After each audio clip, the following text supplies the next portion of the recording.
Hey everybody, Aaron Cowan, Sage Dynamics. This week's questions answered video, traveling with firearms on airlines. So I travel with firearms quite frequently because I travel year-round to teach. This is all my firearms declarations from 2017. And as you can see, I was on quite a few airplanes.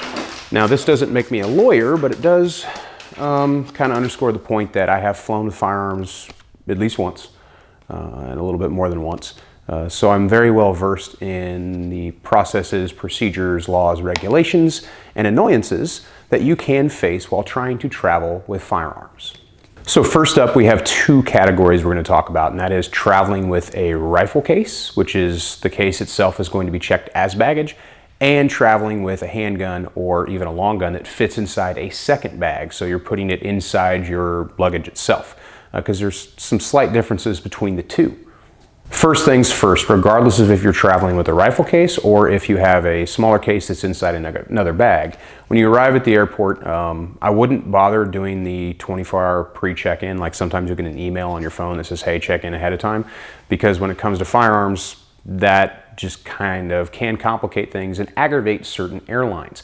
I generally only fly Delta or American because they have the best frequent flyer programs, and because I am based out of Atlanta, I can get a direct flight pretty much anywhere on one of those two airlines. TSA regulations and FAA, in addition to that, and federal law are going to dictate the specifics of traveling with firearms, but airlines can add on additional regulations of their own because you're going to be traveling on their property, their aircraft. And of course you have to account for the fact that sometimes the gate agents don't understand the law and sometimes the TSA agents don't understand the law, but we're going to get to that. When you arrive at the airport, first thing you need to do when you check in at the counter, because you're going to have to at least check the one bag that the firearm is in because you can't carry it on the plane. Tell them where you are, where you're going, give them your driver's license or whatever your form of identification is, and declare in an outdoor voice that you are declaring an unloaded firearm. Or you just say firearm, they're going to ask you if it's unloaded, even if you say that, because they're kind of tone deaf to the process.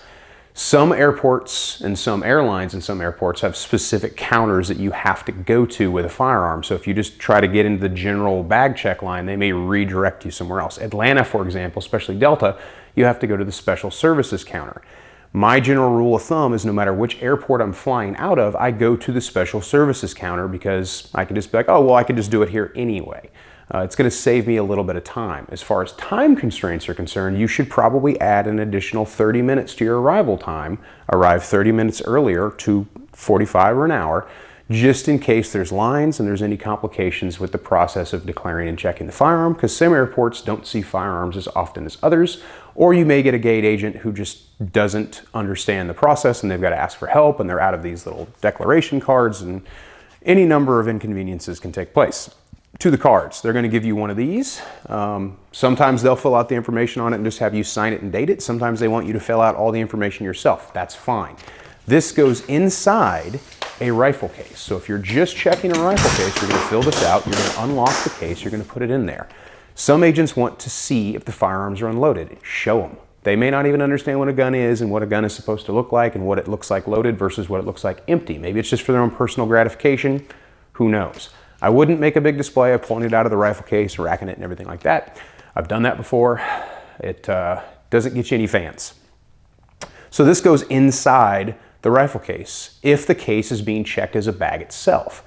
If you're checking a hard-sided case that's inside another bag, such as a pistol case that's inside your luggage with all your clothes, this goes in the bag, not in the case with the pistol. I'm of the opinion that this is just a formality and it doesn't really mean much. There's no special reflective nature to this card that I'm aware of to where it shows up differently on an x-ray machine. Maybe it does. I haven't really seen that, so I'm not really sure why we still do these, but I think it's more of a liability issue, and so they can instantly verify visually that you have in fact declared the firearm. So maybe that's what it is. Whether it be a standalone checked rifle case or a case inside your luggage, has to be a hard-sided case and it cannot be easily opened, which means it needs to be locked. Do not use TSA locks. Use master locks or any other high-quality lock to which you and you only have the key. I have been in situations where they wanted to access my case after I'd checked it and they asked me for the keys. I will not allow them to open my firearms case without me being present. Now, that's a personal preference issue, but I'm not handing over keys so some guy can disappear into the bowels of the airport and do God knows what inside my rifle case. Generally when I travel, I am checking a rifle case just because I'm taking more than one firearms, even if I'm not taking a rifle. When you check a rifle case, standalone luggage, they have whatever procedure it is to go over to TSA. Sometimes TSA comes to you, sometimes you go to them, sometimes the airline itself will escort you over to TSA. Again, every airport is slightly different, kind of frustrating. Anyway, they're going to swab the outside of the rifle case for explosives and whatever chemical badness they're looking for. And then that's it. You don't have to let them inside the standalone rifle case unless they have probable cause to look inside of it. I don't think I've ever had that happen at that particular point, although there have been a few cases where later on I got paged and they asked to come see because I was checking a suppressor and maybe they saw it on the x-ray and were like, hey, this is a suppressor. Let's see if he has paperwork. Then you show them the paperwork and they don't even know what the paperwork's supposed to look like, but that's a totally different conversation.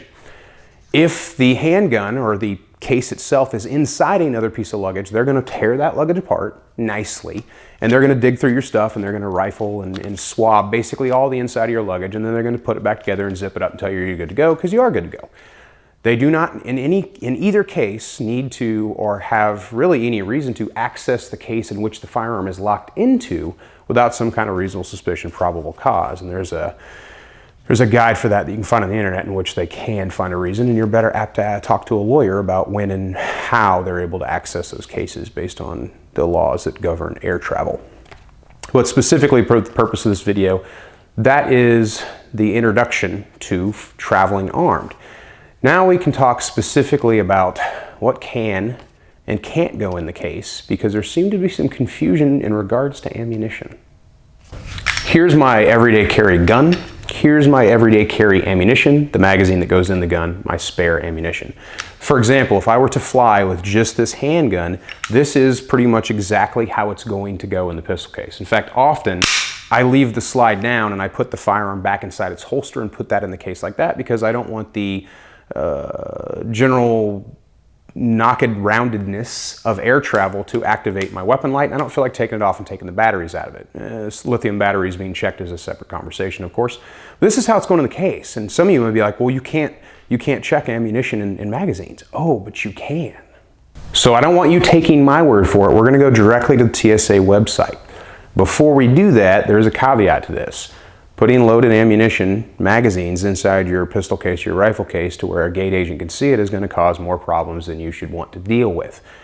Now, I will lay out why you're allowed to do this, specifically based on TSA guidelines and federal law, but it's still a good idea to just tuck them underneath your foam so the agent doesn't ever see them, because again, the person who's most likely ignorant about the law and what you are and aren't allowed to do is the actual airline personnel versus the TSA agent. Now, let's head over to tsa.gov and check out what the policy says. So here we are at the TSA website, specifically regarding transportation of firearms and ammunition. Now you can see right here in the firearms section, it basically talks about what I've already talked about. Firearm needs to be unloaded. Hard-sided case can't be easily opened. It's got to be locked. Again, don't use TSA locks. Now, specifically to ammunition. Ammunition is prohibited in carry-on baggage. Pretty straightforward, but maybe transported in checked baggage, which is what we're talking about. Firearm magazines and ammunition clips, so if Granddad's bringing his Garand and he wants to bring some clips for it, that's a thing. Whether loaded or empty, basically saying, okay, either are acceptable, but we'll get specifically to that, must be securely boxed or included within a hard-sided case containing an unloaded firearm. So right there it says the magazines can remain loaded and be in the same case as the firearm. They just can't be loaded in the firearm. The firearm itself has to be unloaded and then, of course, shown clear if required. But the ammunition itself can remain its magazines, because a magazine, by definition, is a TSA-approved transportation container. Get to that as well. So they can go in the same bag. Hard-sided case, obviously. You can't leave, technically, loaded magazines outside of a hard-sided case. So if you're chucking a pistol, and the pistol is in another bag, your luggage with your clothes, you can't leave your loaded magazines in that bag, but they can go in the hard-sided case, which is one of the most common misconceptions of travel. And of course, one of the most annoying things about flying, if you don't know this, is having to unload your ammunition into a TSA-approved transportation container, which for some reason, most people put it into the cardboard boxes, cardboard and tray boxes that ammunition comes in. Not necessary, but all this is coming from 49 CFR 175.10, Section A8. Let's check that out. So here we are, section A8, small arms ammunition for personal use carried by a crew member or passenger and checked baggage only. Obviously you're falling under the category of passenger. If securely packed in boxes or other packages specifically designed to carry small amounts of ammunition, such as a magazine, ammunition clips and magazines must also be securely boxed, basically saying the magazines have to be secured in the same fashion as a firearm. There's some ambiguity to that because I've flown many times with empty magazines outside of the hard-sided TSA approved container and never had a problem. As far as loaded magazines go, they have always gone inside the hard-sided container that contains the firearm, be it pistol or rifle. So because this is specifically vague, packages specifically designed to carry small amounts of ammunition. Now, if you go back to the TSA's broader definition, under either of these two paragraphs, the loaded magazine meets the requirements under TSA guidelines in compliance with 49 CFR 175.10A8. A practice of mine and something I would encourage you to do as well as print out a copy of both of those web pages. You can even have it laminated if you want to be super cute like me, and keep it inside any case you ever may travel with a firearm in it. So in the event that there's some confusion among gate agents, ticket agents at an airline or the TSA themselves, you can pull it out and be like, here are the rules according to you. And if that person gives you trouble, you can always request a supervisor and a supervisor's supervisor and go as high as necessary in order to come to a reasonable conclusion of the situation for them to realize that you are right if you are in fact right. Now, the transportation of ammunition outside of your carry ammo. Me, I'm usually flying with ammo in addition to that, training ammo, because I'm going to teach a class. You've probably heard that there is a weight restriction on how much ammo you can travel with, and that is true. That is a weight restriction implemented by the airlines generally. 11 pounds is the number that gets thrown around. They don't usually check that.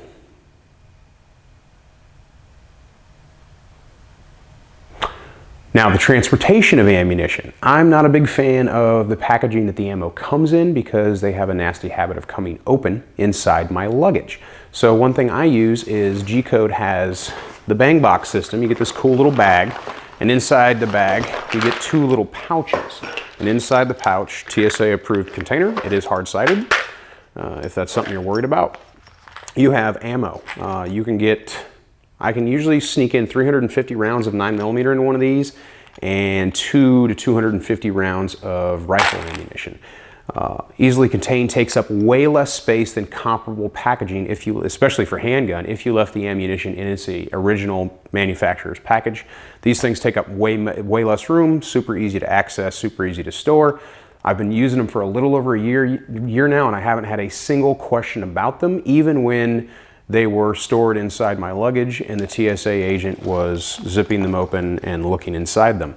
I haven't seen anything whatsoever from the TSA or any of the airlines to lead me to believe that this is somehow not an approved package, even though, because again, the airline personnel may be confused as to what the actual law is, that situation could arise. Now, if for whatever reason, your gate agent or the TSA agent says, oh, you can't have loaded magazines, and you show them everything, they say, I don't care, I'm not gonna let you fly with it, you can easily download your self-defense ammunition into one of these versus trying to stuff it inside a cardboard box that already has its full capacity of ammunition in it. I certainly hope this has been helpful for those of you that will travel with firearms for the first time, or you haven't traveled with firearms in a while, and hopefully I've kind of clued you into disambiguate and dismiss some of the misinformations that you see out there. Because I fly all the time, I'd like to consider myself a reasonable source of information for what works and what doesn't. Some people are going to have comments about the loaded magazines, and I understand that, but just keep in mind that I literally kind of gave you an example how many times I flew last year. I'll probably fly more this year. I flew just as much in 2016, 2015.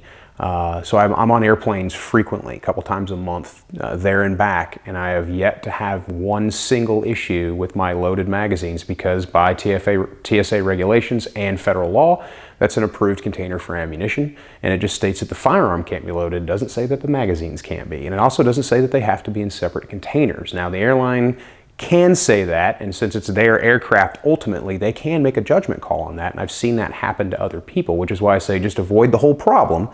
You're not breaking the law by sticking it under the foam. It's not a big deal.